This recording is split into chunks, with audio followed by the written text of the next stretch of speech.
to do is open up those blood vessels. Ibig sabihin, bukas mo yung mga ugat mo, pagandahin mo yung blood circulation mo. Kasi the only way na ma-absorb mo yung nutrients, yung nutrition, okay, ng kinakain mo, ay kailangan maganda yung blood circulation mo at saka walang bara yung mga ugat mo. That's the first step. Kaya napupunan niya minsan, may tao, kain ng masustansya, bakit ang tagal kong gumaling? Kasi baka puro bara yung mga ugat mo, hindi maganda yung blood circulation mo. At ang nakakagawa lang po nun, nitric oxide. Now, tignan nyo to. Grabe no yung ugat mo.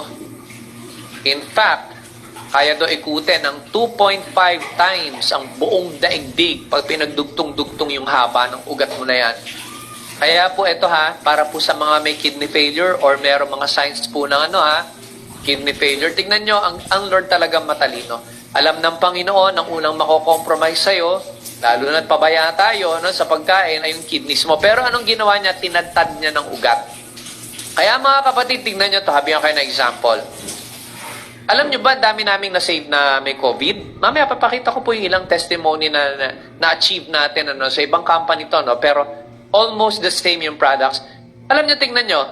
Eto tandaan nyo to yung incubator talaga, hindi talaga effective yun. At inamin na po yun. Sa US to, yung research na yun, nakita ko. Kaya pala lahat na nakita ko in-incubator, patay. Familiar po ba? Alam ko, iba sa inyo, nakaka-relate dyan. Basta sinabing tinubo na, wala na yun. Kasi ano nangyari? Pipilitin nilang makahinga yung ugat. Dahil nga po, magbibuild up ang mucus dyan, magbabara yan because of COVID, because of infection, or kahit anong sakit, kahit anong respiratory disease. Ang kailangan gawin dyan, sa totoo lang, mag-increase ka ng nitric oxide. Kasi ang nitric oxide lang ang may kakayanan na magbukas naturally ng ugat mo. Anong gagawin nila? Pupuwersahin kang saksakan ng tubo para dumaloy sa mga ugat. Yung hangin, yung oxygen. Ano nangyayari? Sumasabog po yung lungs. Hindi yun ang natural way. Ayan, di ba? Bro Freddy, no? Talaga naman, pag tinubo na, tapos so, ang way pala dyan, increase mo nitric oxide mo. Alright? Yan ang kailangan natin. Maganda sa nitric oxide, baka inisip nyo, teka lang, by the way, since ang number 1 killer ngayon, stroke, cardiovascular disease, atake sa puso, stroke, hypertension, yun po yung number 1 killer. Very, silent killer. Ngayon, ang bilin ko po, kung may diabetes na kayo, huwag kayong mag-alala. Kung ang tanong mo, gagaling ba ako dyan, the answer is yes.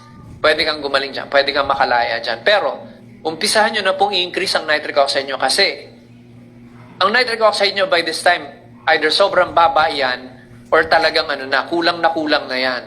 So, kaya po usually nangyayari sa diabetic, pero walang ma-atake dito in Jesus' name. Alam nyo po, atake sa puso, stroke. Yun ang nangyayari sa kanila. Okay? At yun nawawala na circulation yung binte, ayan gangrene na yung susunod, So, kailangan nyo po increase. Lalo na po,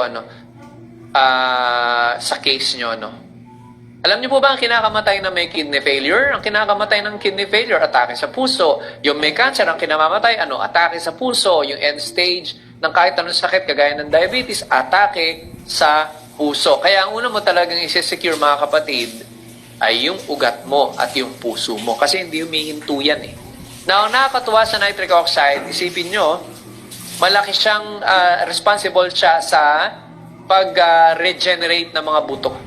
Okay, kombinasyonan mo lang ng magnesium, vitamin D3 na tinuro ko last time, at saka K2, malaki ang role ng nitric oxide. Alright? Pagkatapos, ito po nakakatulong according to one research na may Down syndrome ng mga anak. So, kasi ang alam niyo po, ang Down syndrome, actually, may kapatid po ako na ganyan.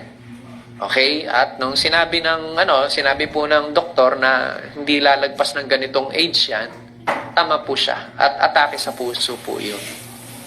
So, yun po yan, yung meron po may mga ganyang case, ay please, increase nyo po yung nitric oxide. Alright? Ayan. Pero may iba nakita ko, pero bihira po yun, yung may Down syndrome na lumalagpas pa ng mahaba, Pero mga kapatid yun, at very, sobrang heartbroken po yung parents ko niyan, kasi ang bata. Now, ayan.